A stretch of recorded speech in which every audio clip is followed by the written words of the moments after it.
as well. How to create a simple cover letter, when to do a cover letter. Okay. The idea of today's workshop is that you learn how to do a resume. We're going to talk about different types of resumes. And the idea is that you get the information, you work on your resume. And for those of you that have a counselor, you send it to your counselor to review it. If you don't have an employment counselor, our services are free, funded by Employment Ontario. Okay, and if you're interested, at the end, I'm gonna have a slide as well where you can actually take the information and you can register for our workshops, because we do have other workshops. We have interview skills, professional branding, LinkedIn, interview skills. But today you're going to get the information, as I said, and you're going to work on your resume as you see it fit. Today we're going to be talking about three main types of resumes: chronological, functional, and the combination resume. And I'll give you samples of what do they look like and when do we use each of them. Briefly, I'm going to talk about the contact information and what you include in it as well on your resume. The headline. The headline basically replaced what we used to call the job objective. Before, we had a job objective on our resumes. Nowadays, it's called the headline. So basically, we're going to talk about how to create a headline as well for your resume. We're going to do a brief review of hard and soft skills. And because, as you notice on the job postings, they always ask for those skills as well. The hard skills, the computer, the IT, the technology that you know how to use, soft skills, and what those are as well. We're going to talk about the highlights of qualifications. It's a little summary of yourself, what to include, how to do a good highlights of qualifications as well. And we're going to be talking about applicant tracking system, ATS, how to get past, basically how to get past the ATS so that your resume gets to a human person. So you get resume gets scanned, and the ATS, what the ATS looks for. And the idea is employers use the ATS because, you know, it's time consuming to go through lots of resumes. If you think about hundreds of resumes for one job, one position. So the ATS will scan for keywords. And the idea of today is that you learn about ATS and that you know how to get bypasses so that your resume gets to a human person. And that's the idea that we want. So before you start, something so simple. Make sure that, and this is why we continue to review, to tell people, just make sure that your email is professional. And why do I say that? Because a lot of times, I'm pretty sure Deborah and some of my other colleagues, the other counselors as well, we see all kinds of email addresses.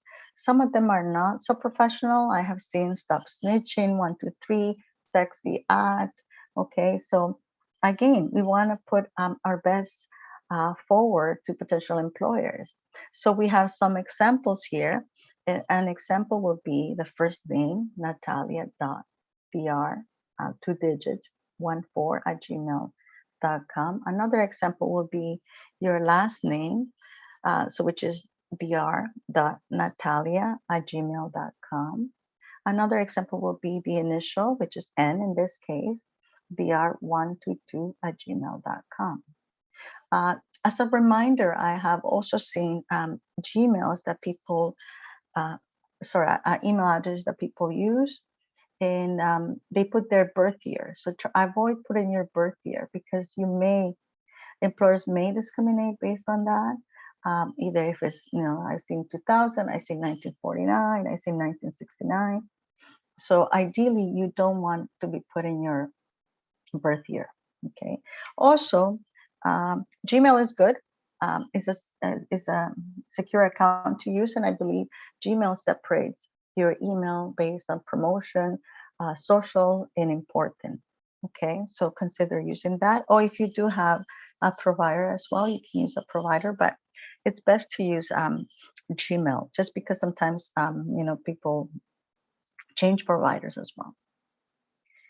You want to keep the address simple. You don't have to get fancy as well. And the idea of creating a separate email account when you're job searching is because you don't want to miss that potential interview. Okay.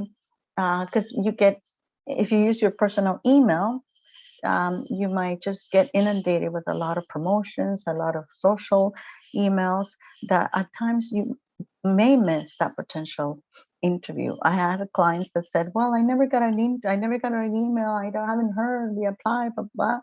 And then what do they find out? That days later they missed that interview that was sent to them because they were inundated with a lot of emails. Okay, so make sure that it's part of preparing for your job search. Create a separate email address for your job search. So we talked about that. Create a professional email address for your job related needs. So basically, what's next? Um, you'll be amazed how many people are looking for a job, but they do not actually activate their voicemail or don't have voicemail. So if you think about it, employers really don't have the time to be calling you all the time. And if you don't have a voicemail, they're not going to leave you a message. So a professional sounding voicemail, please, on your phone. Keep it simple, polite, and direct. Okay, so you'll say, "Hello, my name is Sonia. Please leave me your name and number, and I'll call you back as soon as possible." Please, no music or gimmicks or prayers. I have called people for potential jobs and job leads, and I need to wait through the prayer that they have. Yeah, so employers are not going to wait that minute. Or again, you want to be professional. It's first impression. It's going to matter to potential employers as well. Employers don't have the time. You remember that time for them is money. So please stay away from music, gimmicks. I know that some people like it, but still, when we're looking for a job, make sure it's professional. I have called people also, and when I call, they say, "Hello, you reached Sonia," and then there's a wait period, and then you think you're going to get the person, but then you get the answer machine. So just make sure that you're professional when you create your voicemail. Plus, make sure that you initialize your voicemail. A lot of people use different service providers, and they have access to voicemail. It's part of what they have as well. It's offered as part of the package. So make sure you initialize it, because when I call people, they say, "Please remember the subscriber that uh, remind the subscriber to initialize their voicemail." So initialize your voicemail as well. Plus, you have to remember, if you have a voicemail, that potential, you're going to have the time. The employer is going to leave their information. The employer is going to say, "Hi, we would like to speak to you. We're calling from, I know, Apotex, or we're calling from XYZ company." And that also gives you the time to find a job posting, review when you submitted your resume. It gives you the time to get ready and prepare when you call that employer. Okay. So that's why it's important that you take the time to initialize your voicemail, have a professional sounding voicemail. Sometimes, so basically, depending on the provider that you have, like myself, I'm only able to keep 3 voicemail messages. So I always need to keep um, checking my voicemail and have available room. So make sure that you have room for your voicemail, because if it's full, and it's happened, sometimes we're calling or potential employers are calling, and your voicemail is full. So you miss that call. I have had clients as well that sometimes they call potential employers and they say, "This number call me. Where are you calling from?" Again, we want to be professional. We want to know what we're doing when we're looking for a job as well. We just don't want to be calling the random numbers and say, "Where are you calling from?" First impressions are going to matter, and if it's a potential employer, which will be in many cases, you want to be ready, and just be ready to talk to that employer in a professional manner.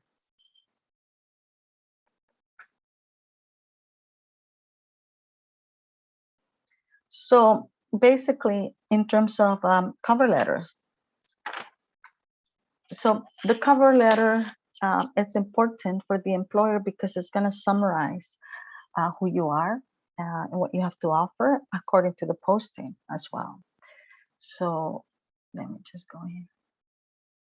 It would be a way to summarize yourself, summarize your credential to a potential employer. You should always accompany your resume unless it's specified otherwise. It will set you apart from others. So oftentimes, some employers will say no cover letter. So then they want to make sure that if you say in your resume I'm detail oriented, and if it says no cover letter for the posting, you don't send a cover letter. If it doesn't specify, if it doesn't say anything about cover letters, you always send a cover letter. Okay. So, and also follow the instructions depending on the employer as well, because you will find that the city of Toronto in for government jobs, they actually have very specific ways of doing the cover letter. So make sure that you do follow. I know for the government they say 1 to 2 pages for the cover letter as well. City of Toronto, sometimes it will say cut and paste your cover letter, or other times we'll say attach your cover letter, and you need to follow. If it say PDF, then you do it on PDF. If it says Microsoft Word cover letter, then you include your Microsoft Word. So make sure that when you are applying online for specific jobs, you do follow what the employer is asking as well.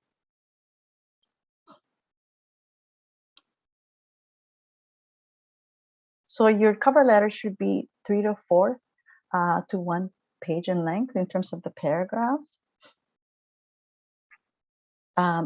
It's important that you have someone proofread it. It's the same, just like you do with your resume. Oftentimes, when we're typing fast. Also, some words might also have similar spelling, or you want to make sure that you proofread all the time and give it to someone. So what I do is whenever I'm working on a resume or a cover letter, I type it, I step away, and then come back as well. I work on the resume, I do a couple of sentences, I step away and come back.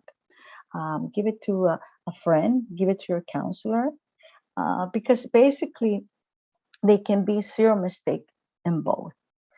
In LinkedIn, they actually survey 100 employers, and 100 employers said that if they find spelling errors on the cover letter and on the resume, they will not keep reviewing or reading the resume or cover letter.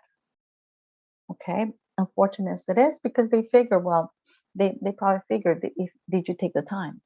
If you took the time to check your spelling errors, then they want to see, are you detail oriented? Okay. Are you a worker that is able to pick on those little things as well? If you're not taking the time to your cover letter and your resume, they might wonder what kind of a worker it is. But sometimes it has not much to do with that. But again, they don't know us, and because they don't know us, we need to present our best forward. So make sure you give it to someone as well, zero mistakes as well. And also, when you're working on your cover letter and resume, make sure that you use the correct spelling. If you're applying for jobs in Canada, you want to make sure that you use the Canadian British spelling.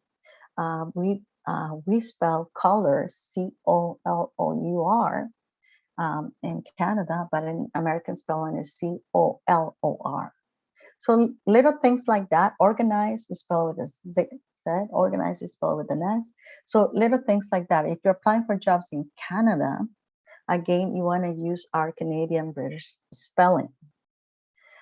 If you're applying for jobs in America and the US, it wouldn't make a big difference. But for us, it will make a difference. Okay. Also, you want to make sure that your font size is 11 or 12. When they asked employers said that they prefer Arial as the font. The size could be 11 to 12, but in terms of fonts, you can use other fonts such as Times New Roman. I think Garaman is another one. Just don't use anything that is too fancy. Stay away from italics as well, because it might confuse ATS as well. But also sometimes when you print them, sometimes they could stretch the letters as well. So in terms of the cover letter, make sure that it's 3 to 4 paragraphs. Paragraph 1, usually you want to state your interest for the role and how did you find about it? Okay. Did you find out about it through Indeed? Did you find out about it through the job bank? Did you find about that through a friend? Okay. Paragraph 2, you always highlight your experiences and the skills relevant to the position. So what you do, you always need to have that job posting in front of you. Look at what skills is the employer looking for according to the job that I'm applying for. And what is it that I have to offer as well? So it's important that you always, in the cover letter, you do need to target your cover letter as well according to the posting. And sometimes people say, well, it's a lot of work. And it's the same with the resume. It's a lot of work every time that you have to customize and target those. However, it's better that you customize your cover letter and resume. If you it's more efficient if you apply for 4 or 5 jobs a week when you customize it and you target it, because you will have a little bit more success as opposed to just sending your resume at random and just applying online and sending a lot of resumes. It will be more effective if you target both your cover letter and your resume. You have to remember also that the ATS is going to look throughout your cover letter and resume for some of the keywords that are on the posting and some of the skills that you also have that are on the posting. Example, if they ask for computer skills, Microsoft Word, PowerPoint, Excel, Outlook, a lot of times people say, well, but I have those skills. I wrote ability to operate different computer system, including Microsoft Word, including Microsoft Office, sorry. But the posting was very detailed. It said Word, Excel, PowerPoint, Outlook, and other typing speed, 40, let's just say 70 words per minute. But if I just include Microsoft Office, ATS will not be able to read because I didn't spell it out like it was in the posting, right? So that's why it's important that whatever you see in the job posting, if they spell it out, if they say Microsoft Office and then they list it, Word, Excel, Outlook, PowerPoint, you need to be able to do that as well on your resume or on your cover letter as well. Paragraph number 3, we always need to demonstrate what do you know about the company. So you need to do a little bit of research. That's why it takes a little bit of time in order to customize or target that. So find out about the company as well. Okay. Employers like that as well, that you took the time. And also people tell me, I want to see what they do. I want to see if that's a company where I want to work. Paragraph number 4, you always thank them for their time and you invite them for an interview.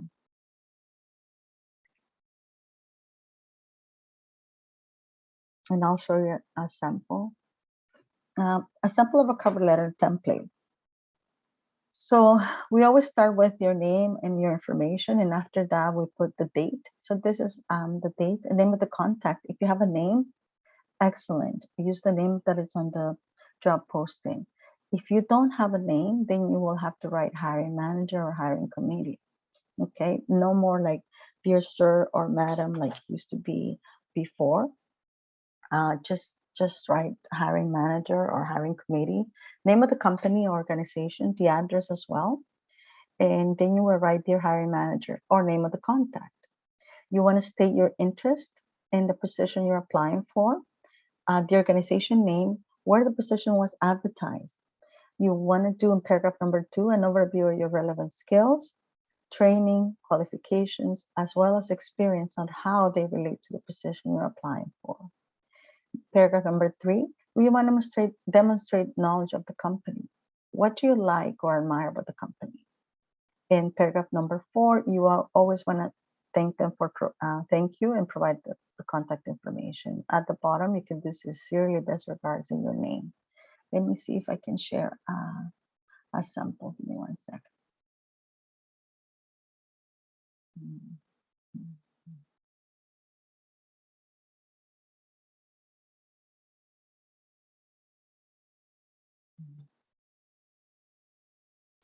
Are you able to see the cover letter? Yes, we can see it. Hi, there is still So this is a sample of a cover letter, business business format, business-like format. The names that you're going to see on the samples, they're fictional. My coworker just did some of the templates, and he actually did that out. So in this case, we have George or Jorge Constanza. So you would put your name, your address, home address 1911, in this case 1911 Finch Avenue West, Toronto, Ontario, telephone number and email. So after that, it gets separated by the date. So then you put the date you're applying for, and you would actually put who is it going to. In this case, it's going to Dragona Bakekis, manager, or youth liaisons at Canada Wonderland. A lot of times people say, oh, I see the name of the company, but I don't know the information. So find it out. Go on the web, go on and check them out, get their information. So you're going to put their address as well. And then we have, if you notice here, we bolded regarding. So you want to put the position, tour guide position, in the ID. It's really key that you put the ID number as well. Remember, they need to know which job you're applying for, but also APS needs to pick up for what job you're applying for when they select your resume. So we start with Dear Dragona Bakekis. Remember, the first paragraph has to do, how did you find about the job? Where did you find the job? And this person is saying, I'm writing an application to the position of tour guide with Canada's Wonderland, which was posted on the Canada Job Bank website in the date on March 15, 2020. Then we talked about skills and our experience as it relates to the position. The position is a tour guide. So they're saying, over the past 2 years, I have acquired ample experience providing customer service to many customers in a variety of amusement and exhibition style situations. My responsibilities at the exhibition included serving and providing customer service in an extremely fast-paced environment. I gained valuable experience welcoming and answering questions from tourists, which will be an asset to me as a tour guide. I'm eager to help, sociable, and enjoy working with the public. Qualities that make me well suited for this position. So basically, talk about their experience and their skills.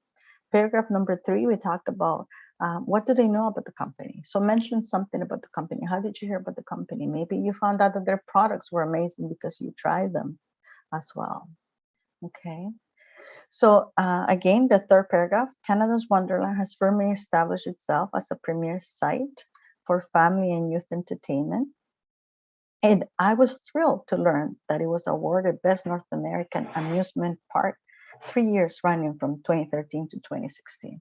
Again, this is fictional, but if you know something about the company, you can write it down as much as possible.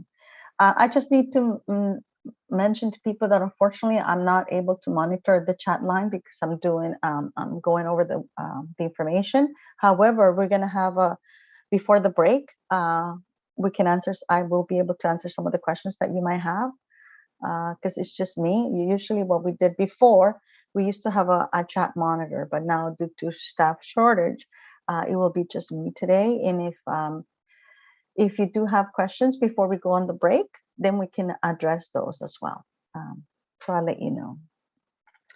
Paragraph number 4, I will enjoy being a part of the Canada's Wonderland team, and I'm available for an interview at your convenience.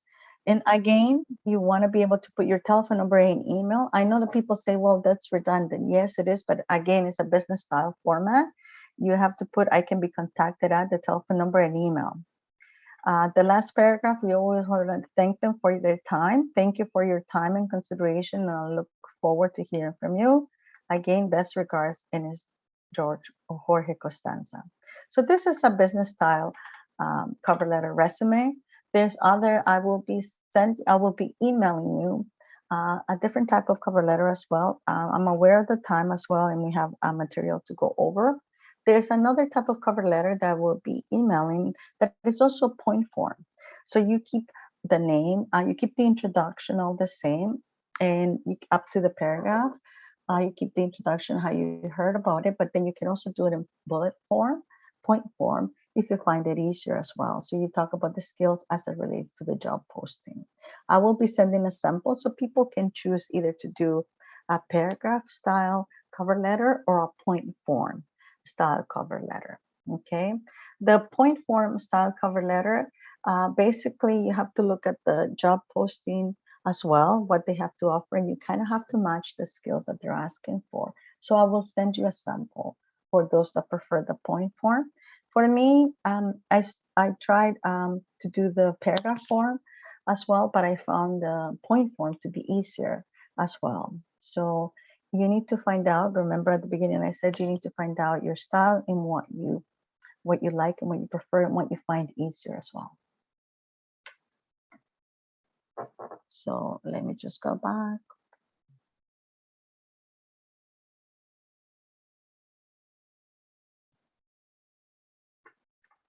So that was a cover letter. So basically, in terms of resumes, so if you see the picture in there, why a resume is so important? Why do we need a resume? The idea of a resume is that it will basically um, so be there for you, advertise your skills, your abilities. If you look at the little picture here, that's why basically we're not necessarily there, but the resume is there for representing us. So that's why we need to make sure that we have a good resume.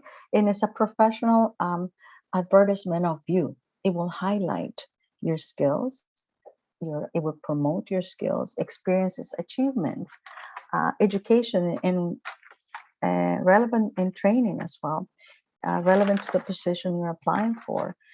It's a profile, basically, the resume.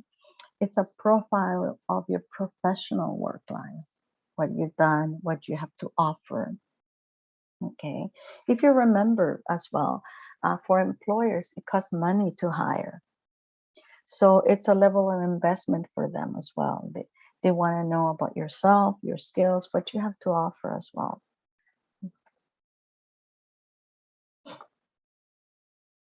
So the resume is the first step in selling your skills and promoting yourself.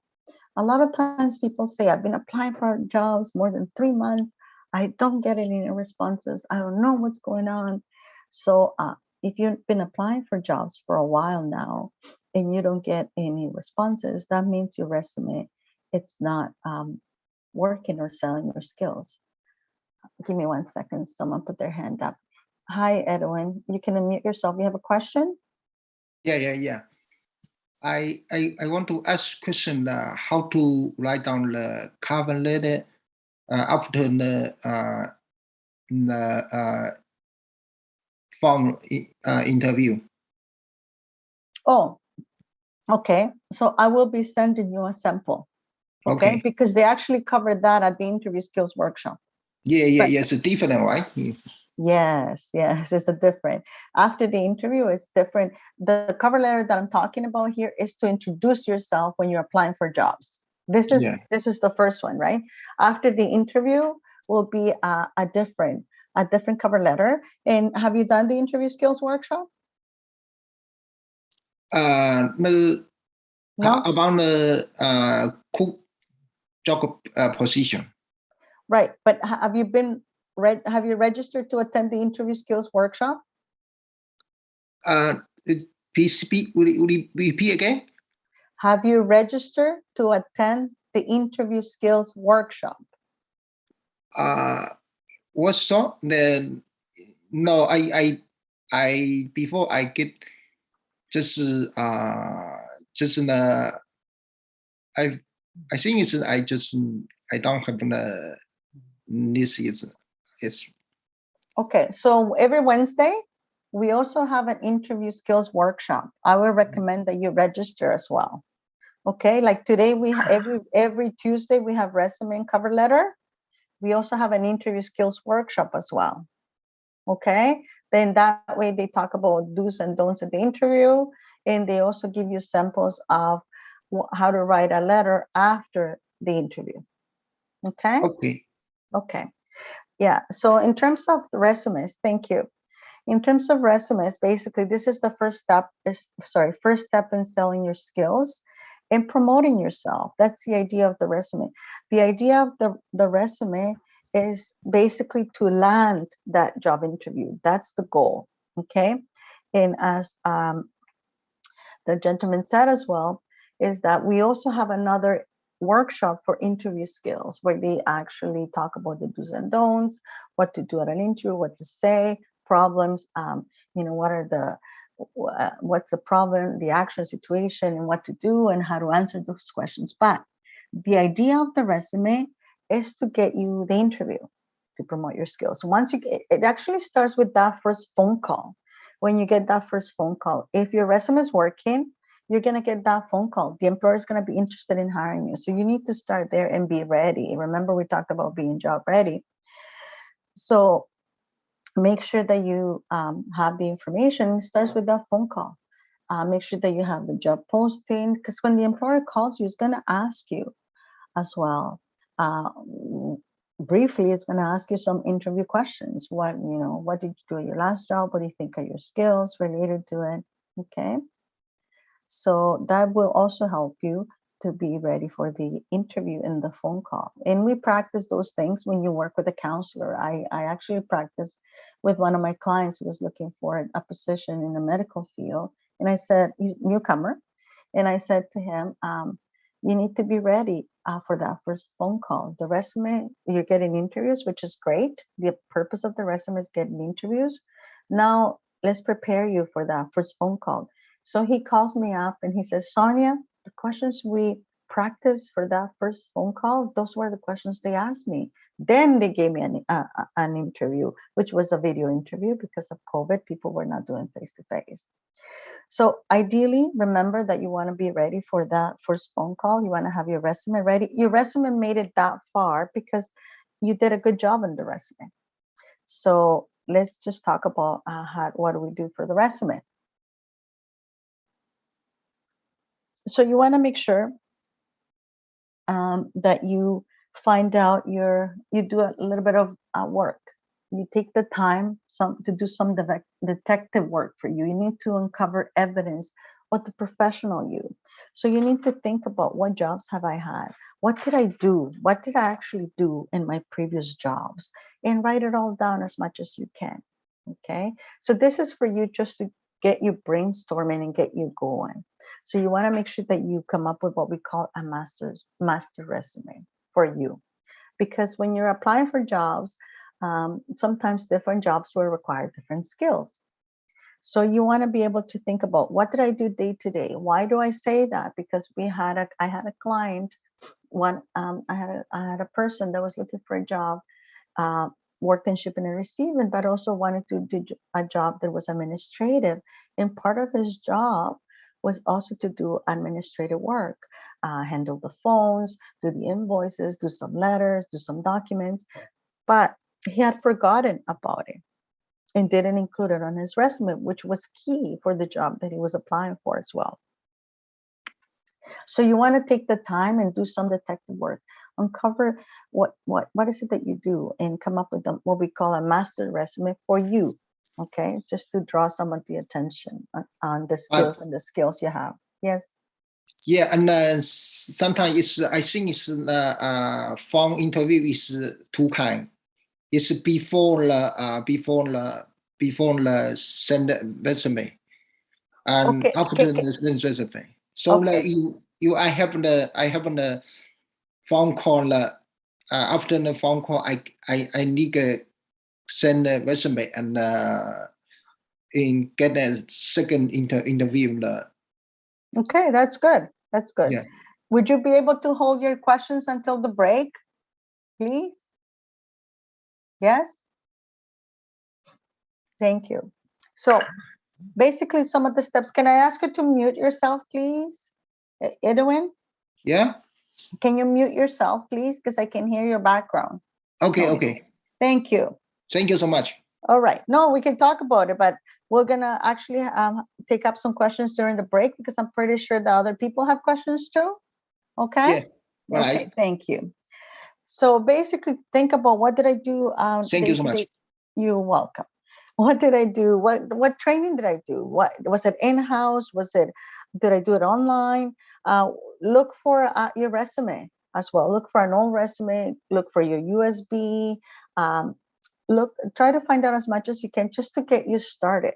That's why we talked about finding an old copy, what we call a master resume. You want to put down all your skills, all the qualifications you have, all the training you've taken, all the skills that you feel are relevant for different jobs as well. So this is for you. Okay, you want to think about what specific position. So this is key. I have people that want to apply for different jobs. An example will be, I had someone who in IT who was doing help desk with people, and but he was also doing he was also supervising people. He wanted to apply for help desk, but also a management position as well. So we had to do two different resumes. I have people that come in and say, I want to do general labor, assembly, and all of that, which is related. But then they come and they say, I want to be a driver because I also did driver jobs. I want to be cleaner. So you need to think about, start with 1, 2 positions that you want to land in. We want to be able to make a customized resume, target a resume according to that.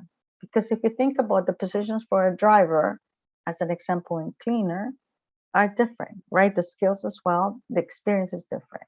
So it's key that you think about what position you want to apply for, 1 or 2, and you target your resume based on that.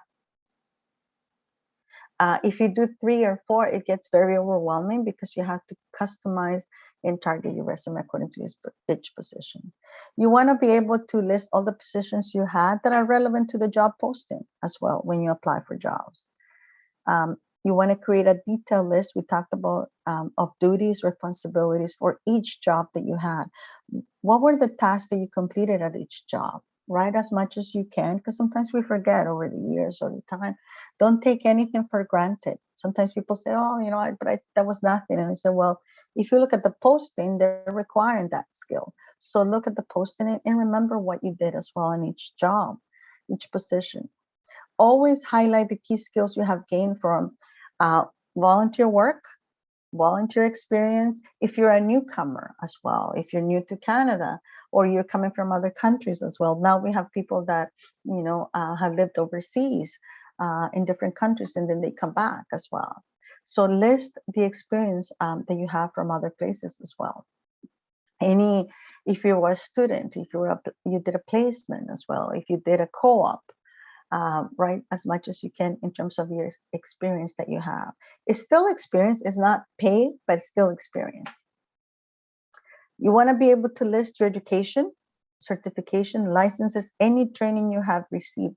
Either you did it at an institution, you did it at a school, or you did it online, or you did it in-house on the previous jobs you had as well. Write down as much as you can, because over the years, I've been with JVS for a while. So over the years, I might forget what training I received. So what I try to do, I keep a list of the trainings I do throughout the years. Okay, because we forget over the years, did I do this? So try to remember as much as you can, unless there's other people that are very organized and they keep all the certificates that they done in-house, on the job as well. Any training that you did. Something you could do is explore the job bank. Okay, job bank is really good. If you go to, I think it's job profiles, and then you click on each job, it also gives you a description for that job. If I type in accounting clerk, if I type in visual, I don't know, if I type administrative assistant, if I type in engineer or technologist, it would also give me the keywords, okay, for that position. So those keywords are also important to look for you, that you can use throughout your cover letter, but through your resume. The idea when you're applying for jobs on monsterindeed.ca, you also want to be able to look at least at 5 posting, and you're going to see that the keywords and the jargon used in that job is very similar. Okay, so you have to look at the job posting, and again, target according to the position that you're applying for and the skills that you have. So it's important that you use the keywords and the jargon in that industry, in that job. Because again, the employer will know what you're referring to. You would also show the professional you in terms of the keywords that you have to use. I'm in employment, so the keywords that I use in employment are different than someone that will use in IT, someone that will work in construction, right? So those keywords are important, and you want to be able to look at that in the job bank as well, monster.ca and Indeed. Job bank, I find it's easier, but also look at Indeed. Often, very, very often, always, all the time when I'm working on resumes, I look at the keywords. Um, what are they looking for right now that is more recent? If it's a driver, if it's manufacturing, if it's forklift operation, what are the skills that the most employers are looking for? I want to be able to get those key skills that the client has as well. Okay, so just make sure that you look at those job postings and you include that as well. If you belong to a professional membership, you also list that down. Your resume should include, excuse me, contact information. It should include your name. Some people, I'm Hispanic, so some people I have one last name, one middle name, and two last names legally. So I have 4 names legally. But in terms of what I use, I just use Sonia, my first name, and my last name is Moroccan. So I just use one name and the last name. I have had clients that also are, Portuguese, Italian, different backgrounds as well. And they want to be able to use all the legal name on your resume. On your resume, you don't have to use your legal name. Once you get hired, then you do have to show your social insurance number and you have to show an ID, and then that's where your legal name comes in, right? But your contact information, a name. So other times people say, oh, and you'll see an example there. My actual name is Omotayo, but I want people to call me Omo, okay? Which is easier for the employer. So there's a lot of times people say, well, I not necessarily need to use all my names, or sometimes people don't know how to pronounce my name, so I just put it in brackets to make it easier for the employer or other people. So your contact information should have your first name and last name. You don't need a middle name either. You can have your home address. Okay, so in that case, 1911 Finch. That's our work, because I worked out at the Jen and Finch location. And you could put Toronto, Ontario, and the postal code. Other times, people say, well, I don't feel comfortable putting all my information in there, which includes and then the contact information will have telephone number and email, of course. And other times people say, I don't want to put my home address on my resume or or cover letter. And I said, okay, as long as you put Toronto, Ontario, and you make sure that you have telephone number and email address. For people are very concerned nowadays or identity theft, because they're sending so many resumes random and they put them online. They don't want their information to be displayed all over, and it's understandable. So if you don't want to put your home address on your resume, you don't have to. And we'll look at some samples. You do need the headline. So basically, the headline replaced what used to be the job objective. People had in the resumes job objective, applying for a position where I can use my skills and experience in blah, blah, blah, right? We don't have that anymore. So the headline becomes the job posting title. You're applying for a job as an employment specialist. You're applying for a job as a help desk analyst. You're applying for a job accounting clerk. So you would say accounting clerk. That would be the headline. Your resume should include your profile. Basically, it's the highlights of summary qualifications. It's a summary of your skills, your experience, as it relates to the posting, and we'll look at how to do that as well. Your resume should include employment history. Employment history, we always start. It's called reverse chronological, because we start with the most recent. We go 2022, 2021, 2019, and back, right? We start reverse chronological. Employers want to know your employment history, where you've been, okay? How many years experience you have. Employment history, so people always ask, how many years do we go back? Okay, if you have a lot of work experience, it's great, but you can go back up to 15 years. The norm is 10 years because they say it takes 10 years for a career change. Okay, sometimes people say, well, I had enough, I need to change. So, but 10 to 15 years is acceptable. So, education and training, you need to put any education you have, any training as it relates to the posting as well. So again, it's the same thing with education. We start with the most recent, so reverse chronological, recent 2020, 2020, and go back. If your education is like mine, I graduated with a social work degree in the 90s, I won't put the year that I graduated. I will just put what I have. I would say Bachelor of Social Work. I got it from Ryerson. Now they changed the name. By the way, they're not called Ryerson anymore. I can't remember their name. Um, but I wouldn't put the year because it was too far back. But if your education and training is within the last 10 to 15 years, you would put your education and training. Your resume can include also volunteer experience. Volunteer experience is actually really good to include in your resume, and employers like that. They actually like that you're a well-rounded person, and that you are giving back to the community, that you're doing something good as well. So if you have volunteer experience, you also include that on your resume. Interest. So this is a question that we get asked often. Do we include interest on our resumes? I would say you only include interest, if you have space on your resume, okay? Because sometimes, again, the pages, how many pages do we do in our resume? The norm is 1 to 2 pages. Okay. Sometimes you can have up to 3 pages for people that are more professional jobs. They have a PhD. They have, they've done articles, or they've done the thesis that you want the employer to see. You can have up to 3 pages, but the norm is 2.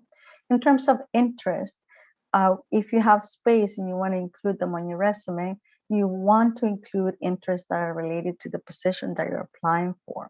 Example, I'm applying for a job in information technology, IT, and on the weekends, I like to build computers. I like to build my computers and work in networks. So that would make actual sense as well. So you would include that in. But however, I have seen interest on resumes that say sleeping, walking, eating, reading. Those are not related to the job you're looking for. Again, think about the employer and think about, does it make you look professional? Okay. Someone that is in the arts, okay, for example, their interest would be photography, so that will be relevant. I'll take the time in a bit to answer the questions. Let me just finish this.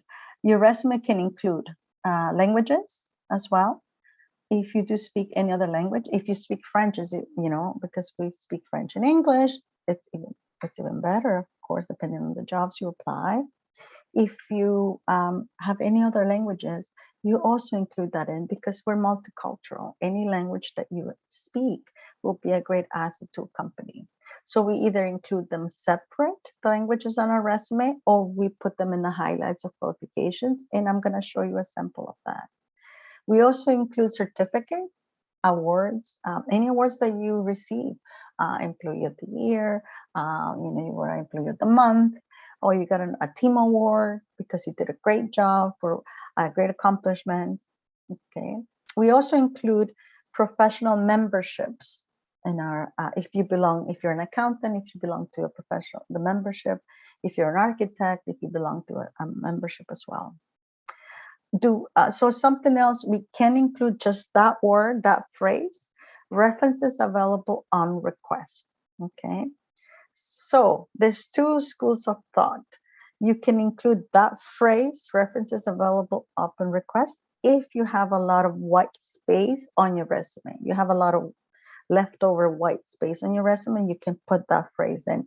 However, we do not use that as much anymore. it's outdated. So that's the other school of thought. It's an outdated phrase that we don't use references available upon request. But if you have white space, you can include that in. Okay, go ahead. I'll take up your questions. I still have to go over a little bit more, but go ahead. Someone had a question? I have a question about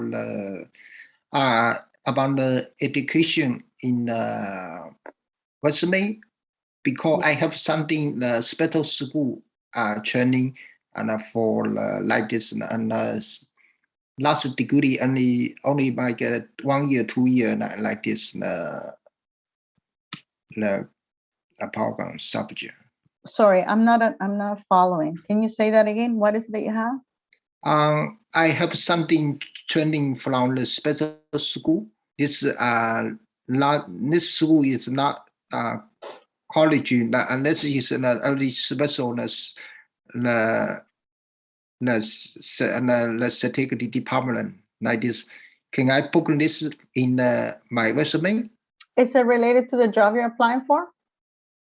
Yeah, before I get I then something I put the something somebody tell me don't put this. I don't have an idea. Okay, but is what you took? Is it a training you took? Right? You did the training. Yeah. Training about the 2 years, 1 year like this. Yeah. Okay, but you have other degrees. Yeah, and degree like this for this school. Yeah. This is not for the government. This is it's something about like this the city the government like this. City in the government like this. In the city, you did the training in the city. Yeah. City government. Yeah. Okay, but is it related? The training you did you get a certificate, right, or a diploma? Yeah. Now this training about the based during the skill and computer skill. Computer skills, okay. Yeah. And is it going to help you for the job you're applying for? Is it a requirement? Yeah. Yeah, and then you put it down in chronological format. Yeah, this is for put in the indication or the highlight. So in terms of your is it the most recent or is it oldest? I don't know. I think it's because it's a few years ago. So it would be okay. So what you could do is put it under education. So when you write your resume, and we're gonna look at some samples. You can have education, and you could also have certifications. Yeah, right. Okay, so you could also separate it that way, or put it all in chronological format. Yeah, right. Okay. Okay, Thomas, thank you. yes, Thomas, you had a question. If you want to mute yourself. Hello. Okay. I can just read it out for you. It's Deborah. Oh, hi, Deborah, you're here. Okay. Yeah. So he had 2 questions. The first was, should he include his address in the cover letter? Yes, you can if you're okay with that. Yes, of course, yeah. Because he mentioned that some HR advised me not to disclose addresses in a resume and a cover letter. So I guess he was concerned about that. Oh, okay. If you, it would be entirely up to you. As I mentioned before, some people don't like to disclose their home address for confidential reasons. So if the recruiter at the place where you're applying is telling you not to do it, then you need to follow that because the recruiter is telling you that. Okay, and he also had a second question where he mentions, is the volunteer experience necessary if my activities are for social causes while my career path is in IT and business? Does it support my job application? I'm not sure what do they mean by social causes. If it's Yeah. I guess he volunteered with charities and nonprofits, but If he's if interested in IT and business. if that's the case, it would be good to show that you're doing volunteer work, right? Um, I think it would be relevant to include it. You just have to make sure that you put your volunteer and come up with some kind of a title as well in some of the skills that are related. If it's fundraising, it makes sense. Hmm. So that was questions from Thomas. I don't see any other questions here. Oh, there's a couple more. So Edwin is asking if we get handouts after the session, Hi, which you spoke about earlier. yeah. Hi, Edwin. We mentioned at the beginning of the session that I would actually send copies of the cover letter, the resumes, and some other handouts. But Yeah. I will not send. We do not send a PowerPoint presentation because it's property of JVS, and we were told that we were not able to share it.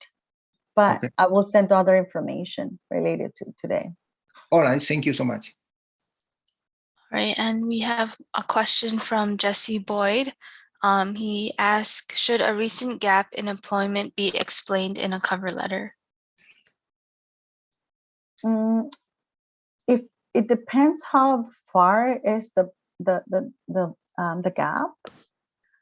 If you're talking about a 10-year gap, 5-year gap, you could fill that in. What have you been doing as well? Did you do volunteer work? Did you do online? If it's a short gap because of, we had COVID over the last 2 years as well in the pandemic, you don't need to explain that. Okay. And those are all the questions for now. Thank you, Deborah. Oh, you're still hanging around. Thank you. Yeah, you're welcome. Okay, excellent. So thank you for the questions, and as well, we're gonna take up any more questions that you might have as well before we go on break. Just to move right along in terms of your resume should not include what not to include on your resume, because we do come from other places, and in other places in other countries it's acceptable to ask for age, height, weight. Please do not include that on your resume. We do not include age, we do not include height, weight, or a personal photo. Actually, this violates the human rights code. Okay, so we do not actually include any related to race as well, or political affiliation as well. Okay, we don't include a personal photo. I know I have seen resumes that people like to include a photo. um, we don't include a photo just because we're not applying for jobs related to modeling. If you're applying for modeling and other related jobs, then you would do a portfolio. Okay, but we do not include a personal photo. That's just the standard here. People may or may not discriminate based on that as well. We do not include gender or marital status on the resume either. We do not include, we talked about this, race, ethnicity, or religion either on a resume. We do not actually include the names, the references on our resume. I would actually send a sample of how to type your references once you get asked for references. But the references, names of the people do not go on your resume. And keep in mind that when you have an interview, if it's we actually have another workshop which is really good, is how to ace a video interview for those that are interested as well. So because nowadays they're still doing video interviews, but if you do go for an interview which is on site, employers are starting to do interviews on site, and if you get asked for a reference list, then that's you would submit the reference list. When you're applying for jobs, make sure that you tell the people who are you're giving the names as a reference, tell them, remind them, send them a quick thank you and a quick reminder, and just say, my name is Sonia. Just want to remind you, thank you for letting me use your name as a reference. Just want to remind you that I will apply for XYZ job, and someone might call you. Okay. Thank you very much. Thank you again, and for supporting this way. Just remind your references. Use references. who do we use? We usually use people that we work for, an employer, a manager, a supervisor. Those are the people we want to use. Direct people that we work with that basically supervise us, that they know what kind of a worker we are. If you don't have, if sometimes people, managers move from the company, if you don't have a manager there, then maybe a coworker you had as well. Okay. Ideally, you want to be in contact with your references. Once you go for an interview, you will be asked for references, and then you want to submit that. If you are asked for references, it's a really good sign that they're considering you as well. Okay. So, but your resume does not include. We do not include references. We do not include your social insurance number either, or driver's license. Again, your social insurance number, you're gonna provide that once you get hired. You're gonna be asked for that at the orientation session. We do not provide a driver's license number either on a resume.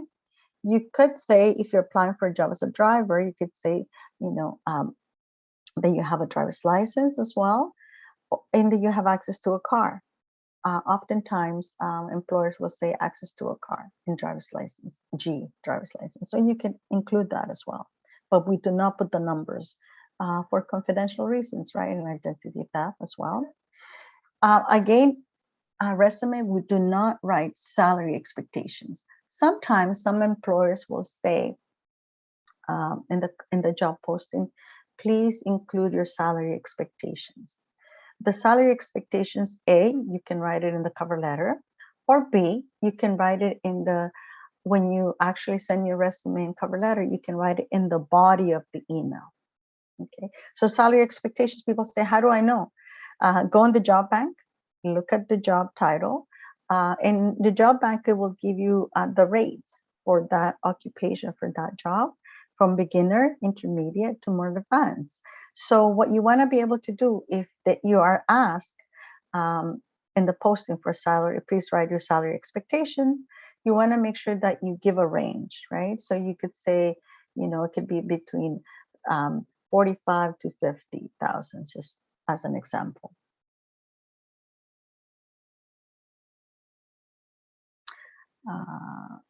So someone asked, and I mentioned this before, how long should a reasonable resume should be? The resume could be, and as I mentioned before, 1 to 2 pages. Okay, at the most 3 if you have dissertations, if you have a professional job, if you have, I know the architects, they have a portfolio.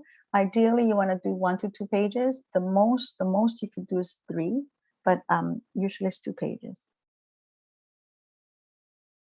So basically, this is where I open it up for people. If you have any questions, I know that the format has changed. I didn't know that. Thank you, Deborah, that Deborah was there. The format has changed. If you do have right now any other questions that I haven't been able to address related to the cover letter or to the resume, this is the time that we're going to take to discuss some of your questions before we go on break.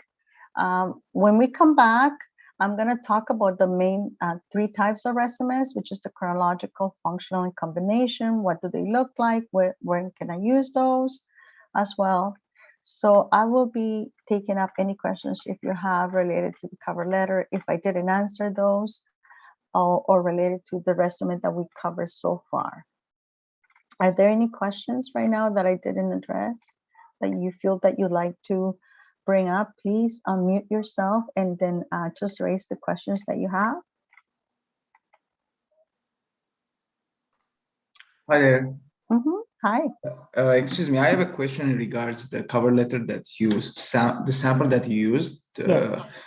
So you said before you introduced the sample, you said about when we salute the person that we're sending, hiring manager. Am I right? If we don't have a name, if you have a name in the job posting, or if someone refer you, you put the name of the person. But if you don't have a name, it would be hiring manager. Yes. Oh, okay. Okay. Thank you. Good. Okay. Are there any other questions? I have the question about I have a discussion about how to use the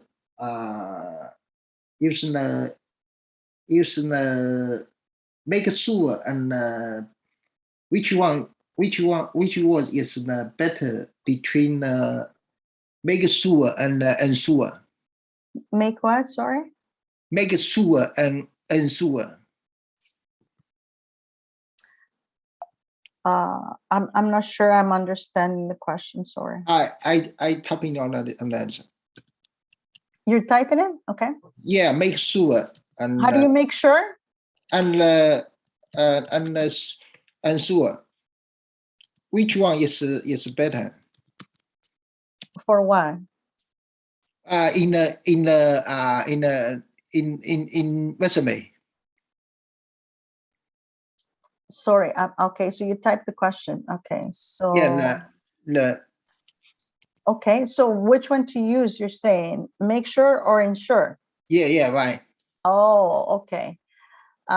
It depends on the statement that you are writing, right? Yeah. So, but you could say, ensure that customers receive the best treatment, or ensure the customers. I think ensure would be better depending on the statement that you're writing. Yeah. For example, I use the make sure my new staff is the doing well, or using the ensure my co-worker is doing well. Okay. You can use either or. It's just that we're going to be talking about verb tenses too. So you don't always want to start with ensure, right? Yeah. So in terms of action verbs, and what do you want to include? So you could say utilize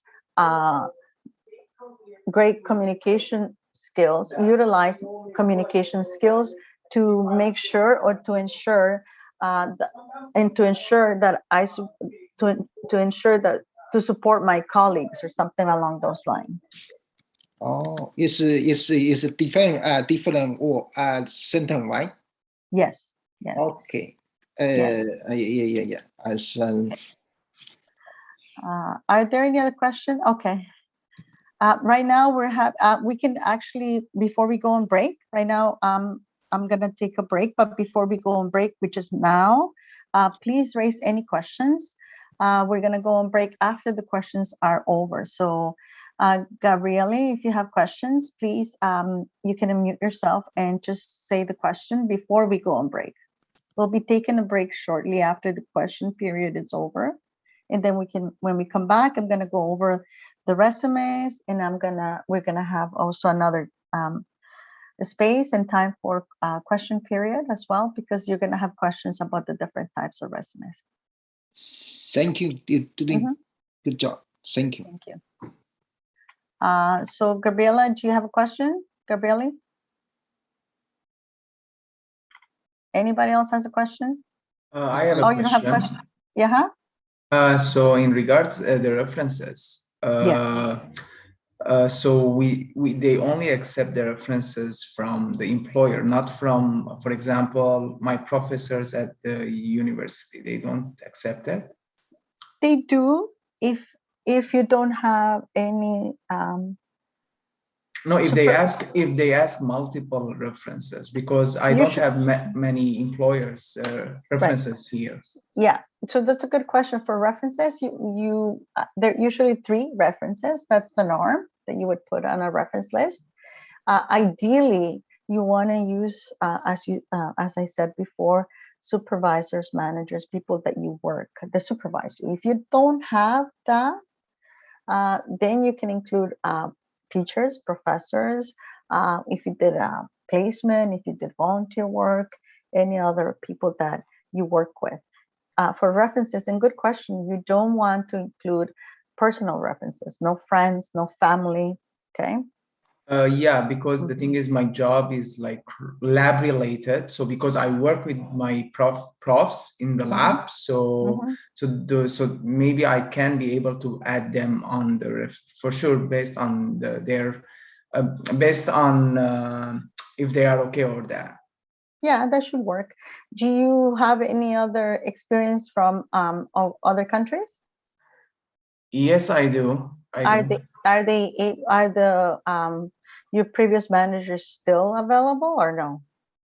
I'm not in contact with my Oh, okay, previous okay. job. It's not recent then. Okay. All Yeah, right. it's like maybe 5 years ago. Okay. Then why I'm asking that is because sometimes people stay in contact with their previous references, previous supervisors or managers, and nowadays it's so easy through through Zoom or through email, right, to check references as well. So, but if you have your professors, it's fine. Okay, thank you.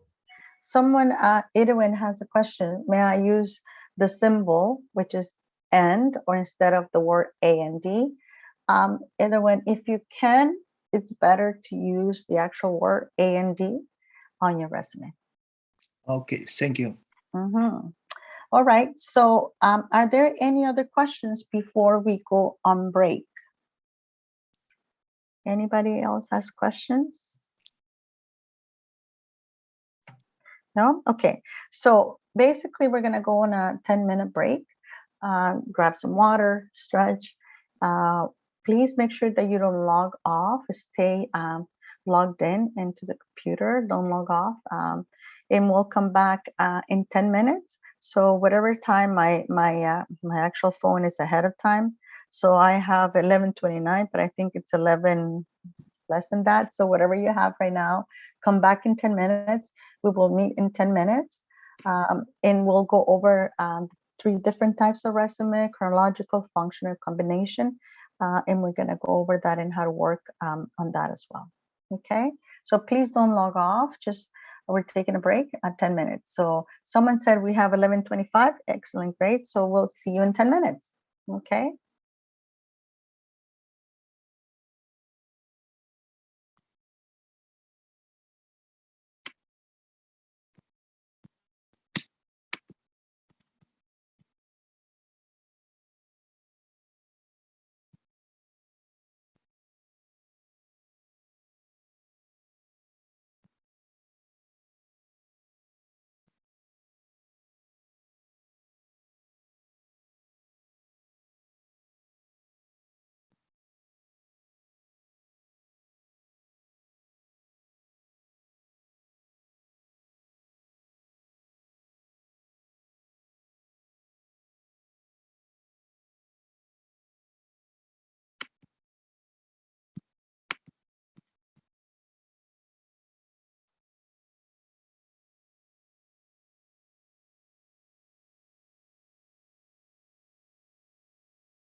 to the gaming industry insights